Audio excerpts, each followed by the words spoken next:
స్కూల్కు లేదా కాలేజీకి పిల్లల్ని పంపిస్తుంటారు. పంపించినప్పుడు వాళ్ళు ప్రవర్తన కొంచెం క్లాస్కి లేదా ఆ కాలేజీకి లేదా ఆ స్కూల్కు కొంత అభ్యంతరకరంగా ఉంటుంది. అభ్యంతరకరంగా ఉన్నప్పుడు అక్కడున్న ఆ అభ్యంతరకరంగా ఉన్నటువంటి పిల్లలను క్రమంలో పెట్టాల్సినటువంటి బాధ్యత ఎవరికి ఉంటుంది? నాకు రావట్లేదు గట్టిగా టీచర్ మంచిది.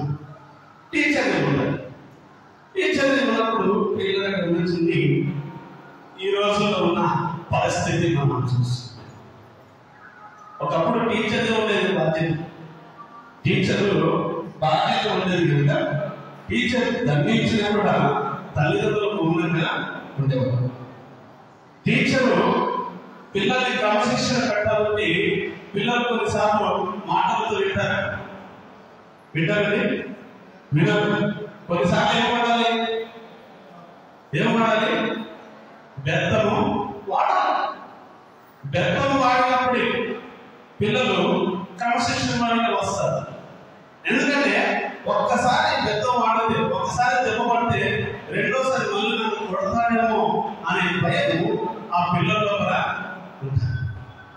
అదే కొట్టకుండా నువ్వు ఎన్నిసార్లు ఆశీర్వదన్నా అసలు పట్టించుకో పిల్లలు. అది ఒకప్పటి పరిస్థితి. కొన్నిసార్లు అప్పుడు తల్లిదండ్రులు కూడా అయ్యా మా అబ్బాయి లేదా మా అమ్మాయి చెప్పినట్టు వినలేదు, ఇంటికా నన్ను తెగ సహాస్తుంది, తెగ అనిపిస్తారు కనుక ఎలాగైనా వాళ్ళని క్రమంలో పెట్టు అని చెప్పేవారు. ఎవరు చెప్పేవారు? టీచర్ కమాండ్ చెప్పేవారు. అయితే ఇప్పుడు అది కాస్త రివర్స్ అయింది. ఏమైంది? రివర్స్ అయిపోయింది. ఏంటి రివర్స్ అయింది? ఇప్పుడు స్కూల్లో ఉన్న కాలేజీలో ఉన్న టీచరు స్టూడెంట్స్ ను కొట్టడానికి దండించడానికి అవకాశము లేదు. అలా దండిస్తే ఒకవేళ ఓ దెబ్బ పడ్డారు అనుకో, చిన్నప్పుడు మనకు బాగా తెలుసు టీచర్లు బెత్తం తీసుకుని పడితే కొట్టిన దగ్గర వాతలు పడింది. గుర్తుందా? కొట్టిన దగ్గర ఏమైంది? వాతలు పడి ఆ వాతలు తీసుకొచ్చి అమ్మాయిని అనిపిస్తే నువ్వు ఏదో తొందరగా చేసినావు కొట్టిండు అంతే, ఇంకా మన మాట లేదు. కానీ ఇప్పుడు ఏమైంది? నా బిడ్డను వాతలు వచ్చేంత కొడతాడా? వాడు అసలు టీచరేనా? అసలు స్కూల్లో పాఠాలు చెప్పడానికి పనికొస్తాడా? మరి ముందు ఏంటని ఏం చేయాలి? డిస్కస్ చేసేయాలి అని ఈరోజు తల్లిదండ్రులు రిటర్న్ జరుగుతున్నారు. ఇలా రిటర్న్ జరిగే తల్లిదండ్రులు అందా చూసుకొని కొంతమంది స్టూడెంట్సే, నేను ఇప్పుడు తల్లిదండ్రులు అని చెప్పినాను, ఇప్పుడు స్టూడెంట్సే టీచర్స్ పైన రిటర్న్ అవుతున్నారు. వాస్తవం ఒక సంఘటన మీరందరూ బాగా చూసింది సోషల్ మీడియాలో. ఒక కాలేజీ చదువుకుంటున్న అమ్మాయి మొబైల్లో బాగా పడిపోయింది. మొబైల్లో బాగా పడిపోయి క్లాస్ రాకుండా, క్లాస్ అటెండ్ అయినా చెప్పిన ఆ యొక్క లెసన్ వినకుండా బాగా డిస్టర్బ్గా ఉంటే ఆ టీచర్ గమనించి ఆ అమ్మాయి దగ్గర సెల్ ఫోన్ లాగుతుంది.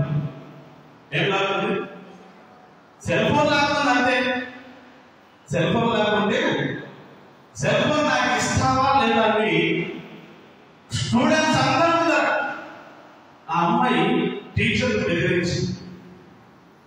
బెదిరిస్తే ఆమె మొదట భయపడలేదు, ఆ అమ్మాయి బెదిరింపులకు లోపడలేదు. కానీ ఇప్పుడు ఈ అమ్మాయి ఏం చేసిందో తెలుసా? మీ అందరికి చూస్తుంటారు. ఏం చేసింది? టీచర్ను తన కాలి చెప్పు చేసుకుంటుంది. టీచర్ని చెప్పు తీసుకుంటే ఎంత భయంకరమైన సాధించున్నారు. ఎందుకు ఈ అమ్మాయి అంత ధైర్యం వచ్చింది? ఎందుకు ఈ అమ్మాయి టీచర్ మీద తిరగబడిన పరిస్థితి వచ్చింది అంటే తప్పు అమ్మాయిది కాదు. తప్పు అమ్మాయిని కాదు. ఎవరికి తప్పు? తల్లిదండ్రులే, పేరెంట్స్. పేరెంట్స్ కనుక అమ్మ నువ్వు క్రమంగా చదువుతో స్కూల్లో టీచర్స్ చెప్పినట్టుగా నువ్వు క్రమంగా నడుచుకొని తల్లిదండ్రులు దండించిందంటే ఆ పరిస్థితికి వచ్చేది కాదు పిల్లలు.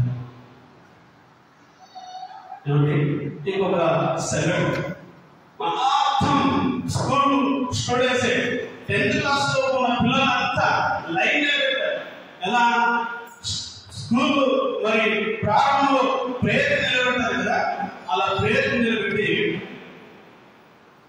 మామూలు అర్థం ఎంత 7th 8th 9th 10th class లో ఉన్న పిల్లల ముందు ఆ యొక్క స్కూల్ హెడ్ మాస్టర్ మీరు నా మాట వినరు, నేను దండించిన మీ తల్లిదండ్రులు ఊరుకోవాలని చెప్పి మీకు దండమని ఏం చేశాడు? అతను పిల్లలను సాగిలమని పిల్లలను